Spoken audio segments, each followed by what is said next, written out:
Welcome to Session 6, Cultivating Peace in Being Married. And I hope you've all had a good week and that you were reading more about marriage, whether you were married or not. And hopefully it gave you some insights, gave you some wisdom, gave you some peace is what I really hope overall.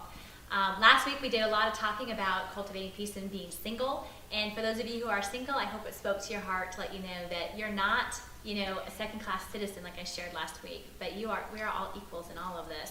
But for those of us who are married, this week is for us. And those of you who aren't married, it's still for you too. Whether you're single by choice, whether you're single by design, or whether you're single because of divorce, it doesn't matter. What we're talking about tonight is something that I think all of us can get some information from and hopefully have peace, not just if we're married, but peace within ourselves about marriage. And there is a big difference there. If you're in a marriage, it's tough. Those of us who are married are going to tell you, oh my gosh, sometimes single days are a lot more fun. And those of us who are single are going, yeah, but it's not always that fun. So we can't look at the grass is greener kind of thing. We need to really look at what we have and learning to cultivate peace with the life stage that we are in, whatever that may be. But if you are single, I want you to hear something about my heart. If this is a tough subject for you to listen to, I hope you learn to recognize that it's not tough because it's not where you are. See, being single, like I shared with you last week, is not a disease. It's not a place you have to run from. It's a place where you get to experience who you are and what's most incredible and special about who you are before you have to share that with somebody else and help them figure out how to find you in all of it. And if you're single because you're divorced, I want you to absolutely hear my heart on this, that you're not excluded, that you're not, again, a second-class citizen, that you're not somehow ruined. That's the lie of the enemy. And I don't believe that, and I don't believe God believes that either. Well, we talked about in this week's reading that, God hates divorce. He doesn't like the tearing apart of a covenant or breaking of a promise. But he certainly does not hate those who are in a divorce. So if you've been feeling like that, I hope that was freeing for you. And if it's not yet, that's okay. I'm praying for you, and I really do hope that it becomes something that you can find freedom in. Because you know what? The reality is, it takes two to make a marriage, doesn't it? We all dream, maybe growing up, about the wedding day and how special it's going to be and what we're going to wear and the music we might play or where we're going to have it. My little girl, when she was little, she was going to wear a blue dress and we were going to have chicken McNuggets for the food. That was her wedding. She'd planned it out and she knew who she was going to marry and she was 4. What do we know, right? But we dream. And if it doesn't work out, we kind of go, maybe there's something not right. Not only that, marriage doesn't end on the wedding day. It starts. And all that year of planning, all that year of or maybe not even a year, all that planning is just for one day of a marriage. And the rest of it is where we spend the rest of our lifetimes. Okay? So just a little bit about my heart about marriage, just so you know. I don't want you, if you're listening to this or if you're part of a class, to feel any kind of, well, that's not me, so it's not for me. If you're not having peace in your marital status because of whatever reason, that doesn't mean you can't still have peace about marriage. All right? So let's dive in for tonight. One of the lessons that we have learned throughout the first part of this study is obedience to God. And I'm going to start right off with that because I know that's hard for a lot of us. Obedience to God. Really? Have I really been learning to be obedient? Well, did you feel the nudge to come to this class? To join with another girlfriend? To pick up this book in the bookstore? To watch the video? And you did. That's some obedience. See, obedience isn't always being something hard that you don't want to do. But you also had to acknowledge at some point that you were kind of struggling. That life wasn't what you hoped it would be. That you didn't have as much peace as you wanted. Otherwise, why would you pick up a study about cultivating peace? Really? There's another step of obedience. You were acknowledging that something wasn't right. Hopefully during this class, you've searched for the lies that are in your life. And you've decided, you know what? I don't want those anymore. And you've learned to accept what God's truth is. Even if it's not fully real within your heart yet, hopefully you start to memorize scripture and it comes to mind when you're struggling. You're recognizing lies for what they are and you're learning to say, wait, that's not right. I'm not quite sure what is yet, but that doesn't seem right. Those are all steps in obedience. And the biggest step is if you've given your life to Christ. Maybe you've done it while you've been in this class. Maybe you've done it before. Maybe you're thinking about doing it. That's okay. But giving your life to Christ is another step of obedience. These are all peace in being married, though. And I know it doesn't seem like it would. How is obedience ever part of that? And then jumps in that, I'm not being that little woman. I'm not the doormat. Again, stereotypes, and we're not going there. That's not what marriage is about. A marriage is a partnership between two equal people. In the eyes of God, we were all created in his image. Like we talked about last week, you are a God-given creation. There is a reason he created you. Nobody is better than you, and nobody is worse than you. And when you remember that in our marriage dynamic, it keeps us as equals and as partners in a marriage. But often the world tells us a whole bunch of stuff that isn't true, doesn't it? It tells us things like, that man is supposed to be in charge of everything and control everything.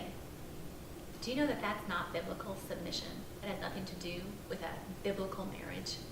Or some of us go, well, I'm an independent woman. I'm going to take care of everything. I don't need anybody. I'm just married because that's what I'm supposed to do. That's another lie in a marriage too. These are some things that can cause us to lose our peace in our marriage. And so tonight I hope to go through some of those and kind of interrupt those ugly flows of thought and replace them with what I hope is God's truth for your life. But here's a couple things I want you to do. I want you to chat with your neighbor. And again, if you are not sitting with somebody right now, just go ahead and pause and talk with yourself because no one's around to notice.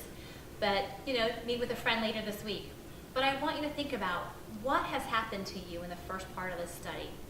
Before we dive into this relationship with somebody else, how have things changed for you in your relationship with yourself, with our God, with your past? It doesn't have to be a long conversation. Say, it's not changed at all, or it's changed a lot and I can't even explain it in 2 seconds, or I think it's really changed in this way. Go.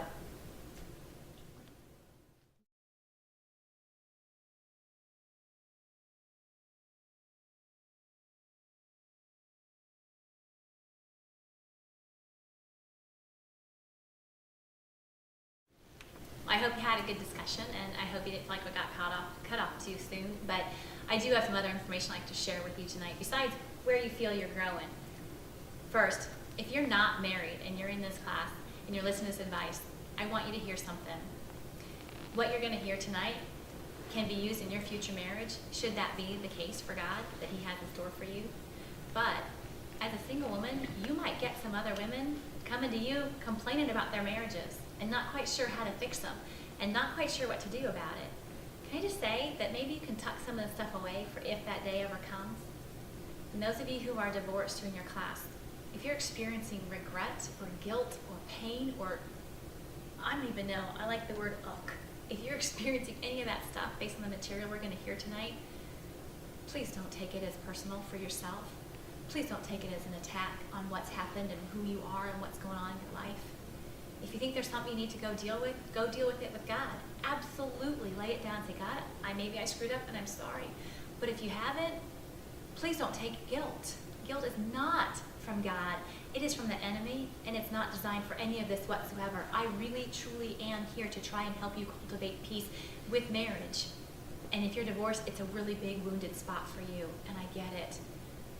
But I want you to know that this may help you. It may open up some eyes for you. It may release you from some pain that you had, some fears and some struggles that you've had. So I hope you receive something from it as well. And for those of you who are married, this is important stuff too, because you know what? Even good marriages struggle. If you're feeling like, my marriage is good, I don't need to cultivate any more peace, be aware. Be aware, because you know what? It may be good now, but it may not stay, and I want you to really learn how to work in a marriage. It's not something we just do for a day and we're done for the rest of our life. It's a daily thing. So let's dive in for a couple of things. First, the pattern that we have established with getting to know God, really spending that time getting to know him, really developing a relationship with him, not just going through some kind of checklist of things we want to do to grow closer to God. Those kinds of things are important for every relationship we have in our lives. From the relationship we have with ourselves, which we've talked about for the last couple of weeks, but also the relationship we have with our husbands, and then if there are future children, our parents, friends, and so on. We have to really get to know them, and we have to allow them to get to know us. That requires vulnerability, and that requires trust. And those are two very big, scary words. Because if you've been hurt, you certainly do not want to go back to that stove, put your hand back on the burner and go, oh, let's do this again. It's a very scary place to be. But it's important in a marriage relationship especially to work through the issues that are causing you to hold back with who you are, to not trust, and to not be vulnerable. This is the one relationship where it should be extremely safe for you to be that way. Now, I'm going to stop and give a little disclaimer here. We're talking about somewhat healthy, although dysfunctional, normal marriages. If you are in an abusive relationship, whether it be an abandonment issue, whether it be physical issues, whether it be emotional issues, any other kind of controlling issue that you've got going on in your marriage, these things are not going to apply. And I am not a trained marriage counselor. And what I say may not work, and it's time to get help. I have to be very clear about that with you because my heart breaks more for you than it does for whether or not you finish this. Get the help you need. The same is true, though, for all of us involved in what I might call a typical marriage. There are times in our marriages when we're going to need to get help. Sometimes it's with us. Sometimes we want our husbands to get some help. And sometimes we need to come together. That does not mean that you've failed in your marriage. It does not mean that your marriage has failed. It means that it's coming to a point where neither one of you know how to navigate, and it's time to reach out and let somebody else see it from an opposite perspective, a different perspective, and help you with what they need, what you need, right? It's okay. Think of it this way.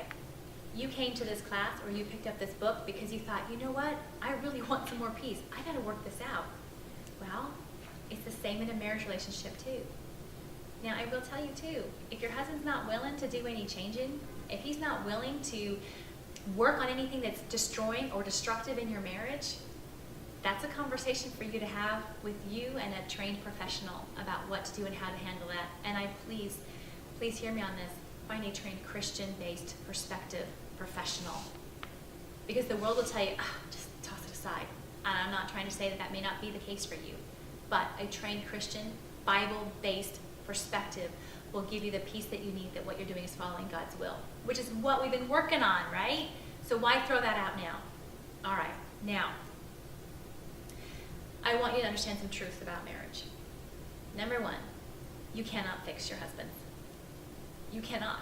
You cannot fix another human being, let alone your husband. You can work on yourself, and you can ask God to come in to work on you and to come into your marriage, which is the very first thing on our process of cultivating peace within our marriage, is to invite God into the middle of it. See, all of that stuff we talked about, learning to follow God for just ourselves, wasn't just for ourselves. Because now that we're involving, if you will, a triangle of God at the top of our marriage and your husband and you at the other points, y'all got to be connected, but you always have to turn to God. The same is true for you in your marriage. I hope, although I know it's not an easy reality for many of us, that you can start having conversations with your husband, or that you already have been, about what's been going on with you, things that you're changing. Maybe you're not ready to be that open yet. It took me a very long time to share with my husband what it was that was going on, because I know he wasn't going to get it. And can I just say, those of you who have husbands who are not saved, neither was mine for the entire process I went through. He was not. And I know your pain, and I know it's not easy to try and reveal what's happening with you, and he can't have a clue and maybe doesn't even want to hear about it. It's okay. God has a way. I don't know what that may be for your marriage, but invite God into it anyway, and I guarantee that no matter what path that marriage takes, it will be the one God has designed. He will bring you through it, whether it's a restored marriage or not. I don't know. But some of you need to hear the truth in that. That yes, absolutely does God want your marriage to be healed? Absolutely does he want it to be healed. But he also knows it takes two human beings to make it work. And there are times, biblically based times, when a marriage would need to end. Okay? And again, I'm not trying to tell you that that's today, so please don't say, this lady said it's okay for me to go. No, it is between you and God and a trained professional at this point. Okay? All right. So that being said, how do we cultivate peace in being married? Really, how do we do this?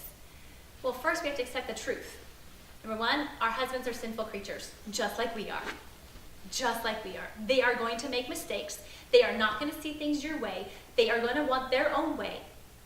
That's true of any relationship. But in our marriage relationship, somehow we expect our husbands to be just like us. And we're really frustrated when they're not. We expect them to really understand us. But we're really frustrated when they don't. We expect them to do what we want them to do, and we get really mad when they don't. Guess what? They got their own expectations. They got their own ideas about how life should go. They got their own ideas about how marriage should work. Have you talked about them lately? That would be a really good conversation to have. Lay it all out. What do they really expect out of their marriage? What do you expect out of your marriage? What kind of wife do they want? What does that look like? They may not even know. That's all right. What kind of husband do you want? I bet you can tell them. I bet you can. But along those lines comes things like this. Do you know their love language? If you don't know what love languages are, that's okay. It took me a while to figure that out too. But there's a book called The 5 Love Languages, and it talks about different ways that people receive love. How do you receive love? And how does your husband? And I bet it's not the same. But once you realize your husband's love language, you can pour into him and he starts feeling loved. And you can ask him and share with him your love language, and hopefully he'll do the same back.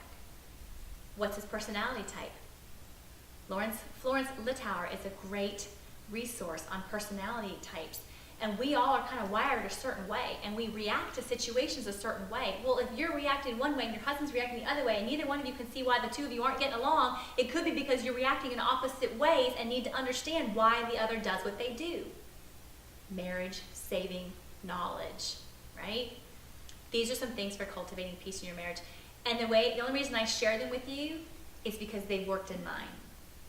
When I learned my husband's love language, it was like all of a sudden, like the clouds opened over our marriage. And I started pouring it. Now granted, did I want him to pour into me? You betcha. Absolutely was I like, well, why isn't he pouring into me? Okay, number one, you picked up this study, God's working on you. Can we own that? Can we just own that right now God is just working on you to pour into your marriage, to pour into yourself, to pour into whatever relationships you've got, and you got to trust him to take care of the rest. But you got to start pouring it. But when I started pouring into my husband, things changed like I can't even begin to tell you. I stopped, let me rephrase that. When I started pouring love into him, I was able to then stop nagging him to do things because he just felt like he needed to do them, because he felt loved enough. I don't know how that works. There's got to be somebody out there who can understand that dynamic, but I don't. I just know it worked, right? I learned his personality type, so I know why it takes him a while to make a decision and why I have to put that in my head. Okay, if I need a decision in 3 weeks' time, I better ask him now. That's not disrespecting my husband. That's the truth about how my husband operates. He has to take time to figure it out and really plan it out. That's who he is. You need to get to know your husbands well too. You do, just like you need to get to know yourselves. It's important in a marriage, and that's one of the very first steps after inviting God into it, that you can begin to cultivate peace in your marriage. Another peace stealer in marriage is codependent behavior. It's a scary word. But when you enable a behavior, and then we stop there, it's not like I don't want you to hear blame that you're responsible for that person's behavior. But enabling it keeps the cycle going of ugliness, and it doesn't help it. Learning to recognize whether or not you're enabling a behavior and then getting help in how to stop it can really begin to cultivate peace in your marriage. And having been an enabler, I will tell you, it's scary because nobody who's an enabler wants to stand up and speak the truth in love. We don't want to. We're scared. But when you invite God into your marriage first, when you learn about who you are and love languages, and you start understanding that you are an important creation, then speaking that truth becomes a little easier, little by little. Right? These are just some ideas. You don't need to jump into like step 4 right now. Just take your time, right? Just take your time. All right. Learn also to deal with conflict properly. Conflicts are going to be in a marriage. If there's 2 people, there's going to be conflict. Think about your relationship with God. You have conflict with God when he leads you in a way you don't want to go. Why on earth would you not have conflict with another human being, correct? So, learn to handle conflict in respectful ways. It's not okay to throw the whole past back into that particular argument. Focus on the argument, right? These are just little things, though. They're just little things to try and do to cultivate peace in your marriage. But what it should look like follows the guideline that we've been talking about over the last several weeks. And here comes that big word that I know in marriage is loaded, but submission. Submission is a big part of a God-centered, healthy marriage. And if you read anything over the material in this past session, I hope you heard my heart on submission. That it's a freedom for you. It is not meant to be a chain. And if you feel that you're submitting and you feel like you're chained, that I challenge you to sit with God and learn more about what it means to submit with Him. See, submission, and we talked about this before, doesn't mean a doormat. Doesn't mean you go along with whatever your husband wants, especially if it's a sin-filled behavior. Oh no, that is not submission. Not at all. It means you have to share what you really need, what you really want, what is really going on. And you give it openly to your husband, and you have a good discussion about it, and you allow the two of you to come to, hopefully, a consensus of an answer. Sometimes, though, your husband won't. He won't want to listen to you. He won't. And you have to kind of let him lead and see what happens. Remember, we have God with us. And if He is for us, what can stand against us? Our cause will shine. It will. Even when we think our husbands aren't leading us in the direction we think we should go, sometimes it's for them to learn the mistake they have to learn. Does that make sense? We can't keep controlling the marriage. We can't keep controlling the behavior in order to make it go the way we want it to go. Sometimes we have to let go of control and let God lead through our husbands. Trust me, ladies, He won't let you fall. He knows your heart. But submission is also something that takes some time to really wrap yourselves around and recognize. And it takes trial and error. It's not something you're going to go home tonight and be perfect at. We're all still learning. And submission in our marriage grows as our marriage goes through different seasons. There are times when your husband's going to need you to take over and lead stuff, and there's times when you're going to need to back off and let him. It's called a relationship for a reason. But once we have submission, then we got to go through the rest of the process. That word forgiveness. I think marriage is the toughest relationship to deal with the issue of forgiveness, because those hurts, they go deeper, because we allow ourselves to be more of who we are in a marriage relationship than we do with anybody else. And so we get hurt, it cuts harsher. But forgiveness is that much more important because of that. Forgiveness can release you from the bitterness and the resentment and the fear that can come in from a past troubled situation. Does that mean the relationship has to go back to the way it was? No. But forgiveness doesn't mean that, does it? Forgiveness means that we let go of the pain and ask God to heal us from it. And we ask God to show us what to do next. Right?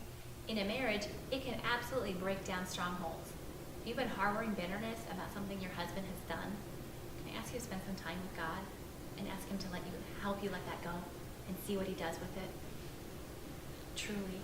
And those of my sweet sisters who are divorced and are dealing with forgiveness issues in that, can I ask you to do the same?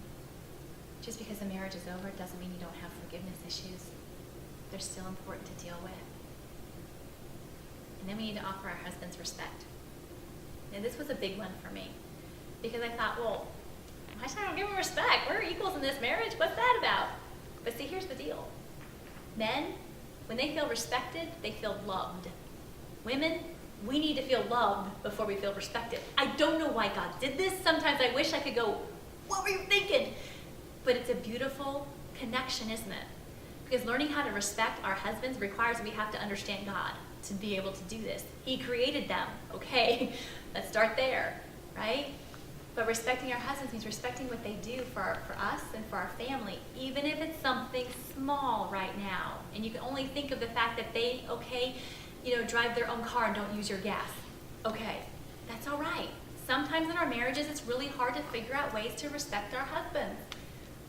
But the more you look for those ways to respect them, the more they'll feel love from you, and things will start changing.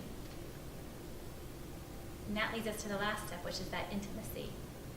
In a marriage, it's the only relationship really where we have emotional and physical intimacy that are kind of tied together and woven together and don't really, they can't really be separated.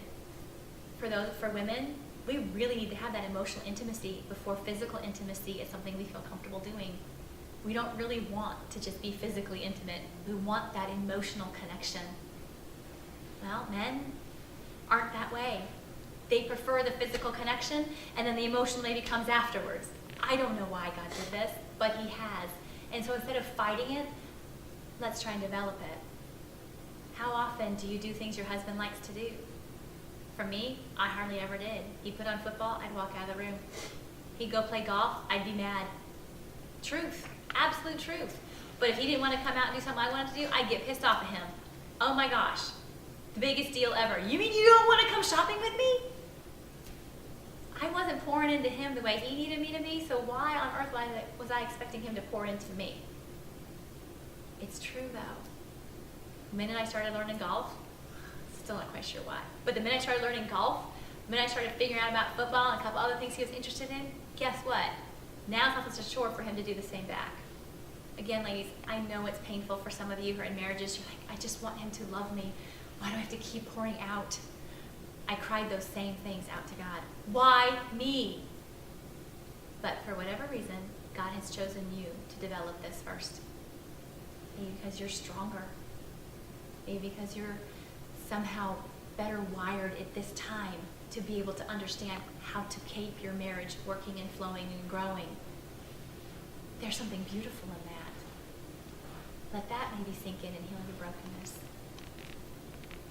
Once we work through this process, and again, this is a daily kind of thing, and it's a long process. It's not something you're going to walk out and go, okay, I'm going to work on that submission thing this week, and then next week I'll do the forgiveness, and we move on. This is a lifelong marriage commitment. Just as we made that covenant with our husbands the day we married them, so too is learning how to be the wife that God created us to be.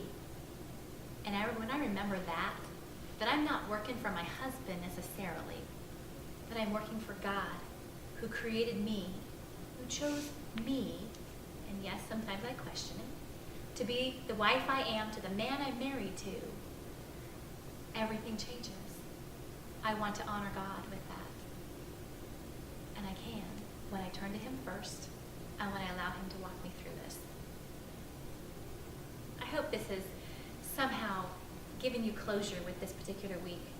I know for some of you it can be really difficult to talk about marriage, especially if you're feeling yours are on the breaking point. I know I share with you my heart that my marriage was on the breaking point, and it has been restored. But maybe you're sitting here going, I don't know if mine's going to be restored or not. For a long time, I didn't either. Be willing to let God in and work through it. Be willing to trust him that no matter what happens in your marriage, whether it's a restoration or not, that you are still okay with God, that he still loves you, and that you haven't failed at this life. Let him walk you through this and walk with him. Now, as we did last week, and as we will do for the rest of the session, we're going to end by having some discussion time. And I'm going to give you some questions that I really want you to focus on in smaller groups of one or two. And if you're watching this by yourself, hopefully you have a friend who you kind of said, hey, can I kind of talk to you about this stuff as I'm going with it? A trusted Christian friend. And it's just a couple of you, sit and talk about it. But these questions are really important to kind of cement for you. Letting God be in control of your marriage is the way to cultivate peace. All right, so the questions are this. For those of you who are married, what is the biggest issue that you face in your marriage today? Is it trust? Is it fear? Is it comparison or envy? Is it disillusionment? Is it loneliness? Or is it busyness? What's that biggest issue? You may have issue with all of these. That's all right. But what's the biggest one, the one that most steals your peace? For my single ladies, what is the biggest issue you face in your own life? Is it trusting others? Is it being afraid? Is it comparison and envy? Is it disillusionment? Is it loneliness? Is it busyness? Next question. What do you hope that God can do for your marriage? Seriously, if you were to give this all over to God, what do you hope he could do with it? And if those of you who are single, what do you hope God will do with this for you? And last, what area of our peace process, that submission and forgiveness and respect and intimacy, what area of that peace process are you struggling with the most? The one you're like, I don't even want to go there, that kind of struggle. And which one do you find is kind of the easiest one for you to kind of say, yeah, I could do that? All right, before I let you go on your discussions, let me pray for you. Father God, thank you. Thank you first and foremost for the opportunity to get to know ourselves through you. But I thank you too, Lord, for the gift of marriage. While the world has absolutely combated it, while it is filled with all kinds of negative things that you never, ever intended to be a part of the marriage relationship, I thank you, Lord, for your intention in it. I thank you that we can turn to you, Lord, and be refreshed and renewed in not only our commitment with you, but our commitment to trust you with our marriages. Father, I invite you into my own marriage, but also into the marriages of all the women who are listening, that you would guide them, that you would heal them, that you would show them your pathway to peace within the marriage that they're in, and that they would be willing to trust you. It's in your Son, Jesus' name, I pray. Amen.